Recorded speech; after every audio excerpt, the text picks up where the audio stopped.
Четирима български скибегачи ще стартират в Сочи.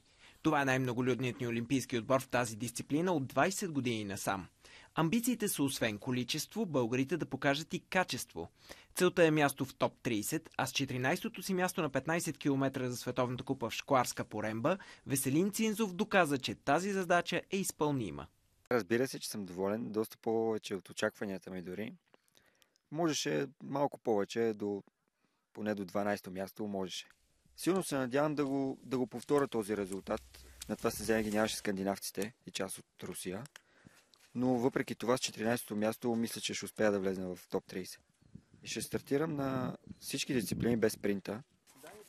А мисля, че ще опитам да успея топ 30 да постигна на скиатлона и 15 км класическия стил. Това е сезон, наистина, който се чувствам най-подготвен и най-трениран. След отличното си класиране за Световната купа и 6-то, 7-мо и 8-мо място на универсиадата, Веско е безспорният лидер в отбора, но и останалите състезатели Антония Григорова-Бургова, Теодора Малчева и Андрей Гридин имат своите сериозни амбиции. Всеки в различна дисциплина. 30 км на тази олимпиада са в свободен стил и очакванията ни са много високи. Сочи за мен акцентът е спринтовото бягане, което за мое щастие вече е в свободен стил. Много разчитам с Веско на спринтърска естафета. Имам една, така да се каже, цел да бягам колко се може по-бързо до първите 30. Надявам се просто да бягам много силно, защото това е любимата ми дисциплина. За да влезеш в топ 30, трябва да си на 10 секунди максимално от първата жена, което е много трудно, но смятам, че е възможно. Ще видим как се случи. Трябва да малко практикуваме за спринта. Нашите спортисти показаха наистина така добри спортно-технически възможности през последния сезон и благодарение особено на лидерите в отбора Веселин Цинзов и Антония Григорова успяхме да извоюваме тези 4 квоти. За Веско, Антония и Теодора това ще е второто олимпийско преживяване. 4 години след Ванкувър те гледат назад с хубави спомени. Уникална подготовка, като трасета, като подготовка, като ресурс човешки. Направих най-доброто си бягане тогава до момента на дистанцията 10 км в свободен стил. Въпреки всичко, 50-то място е сравнително добро. Разбира се, исках още по-добре да бягам, но това беше максимум, който тогава можех да покажа. От година отборът ни има ново попълнение. Това е роденият в Казахстан Андрей Гридин. Той идва с бронзов медал от Световно първенство за юноши в своята визитка.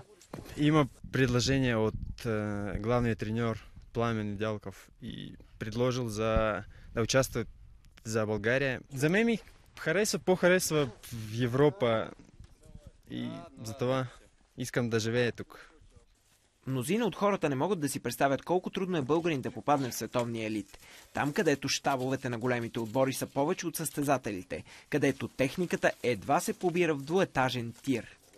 Това, което е зад кадър, много големи технически екипи с специалисти, които обслужват спорта, правенето на ски. Имаме своите традиции в този спорт, знаеш, имаме и медалите, но куцани човешки ресурс, материалната база.